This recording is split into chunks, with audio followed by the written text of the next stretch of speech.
atin ng Diyos. Naway yung pinakamahalagang tungkulin na binigay sa atin ng Diyos ay ating gampanan at nawa ay itong tungkulin ito ay hindi lamang natin basta gawin, kundi may sa puso din natin at naway mahalin natin upang malugod sa ating ating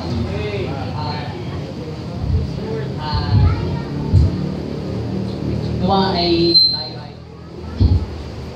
sabi nga sa Bible, going into all the world. Tapos, nawa ay itong susunod na kanta ay nawa ay maging blessing sa bawat isa na tayo po ay